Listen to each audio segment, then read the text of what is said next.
Taiwanese lawmakers are no strangers to scuffling over contentious issues, and on Monday we saw just that.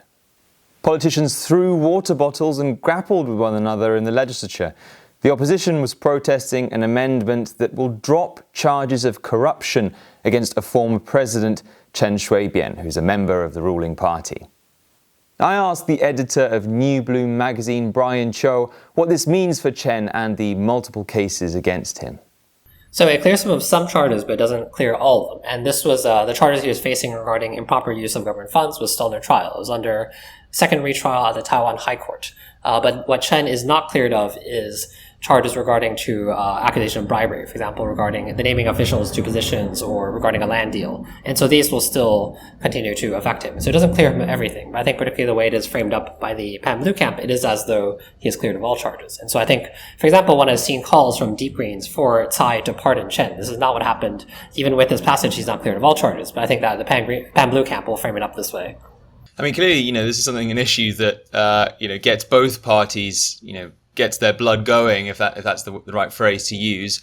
Why is the government doing this, and why is the opposition so opposed to it? So I think in some way this is a concession to the Deep Greens from the DPP. And so this is interesting because of the fact that the Tsai administration has faced opposition for the past from the Deep Greens. During the lead up to 2020 elections, Tsai saw a challenge from the Formosa Alliance, which was composed of pro-independence elders of the Taiwanese independence movement. They did not think that she was strong enough on issues such as Taiwanese independence. They were also opposed to social progressive measures passed by Tsai, such as legalizing gay marriage. And there's accusations of misogyny, for example, from these kind of pro-independence elders who are mostly men.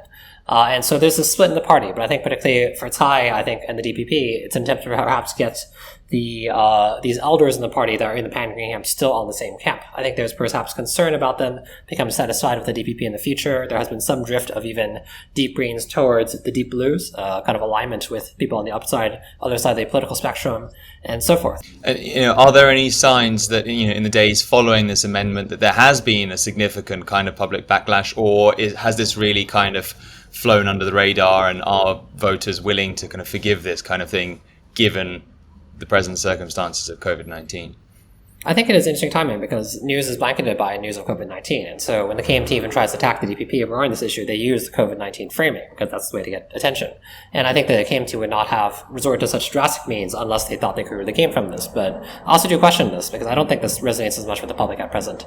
It may come up down the line and be part of a kind of narrative building by the KMT saying the DPP is growing corrupt. They're trying to cover for their own and that sort of thing. But I think that now it is sort of passing by in the news cycle.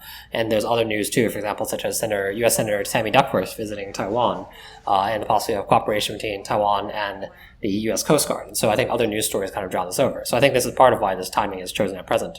But then what's interesting, I think, is particularly that the changes to Article 99.1 of the Accounting Act were originally pushed from the KMT in order to clear Ma Ying-jeou and other KMT politicians that were accused of corruption, of using special funds, of being found guilty and that sort of thing. And so the DPP is now using the same measure for Chen. And so then I think it adds to the accusation against the DPP of having resort to the same means of the KMT, or reverse position of the KMT on issues ranging from ractopamine pork to the referendum and other issues like that. And so this might come up in the future. And I think particularly then for other parties, such as third parties, they might leverage on this to claim that, well, the DPP is getting corrupt as well. The KMT has always been corrupt, and so you should vote for us. So whether that happens remains to be seen, but that might be something that articulates in the future.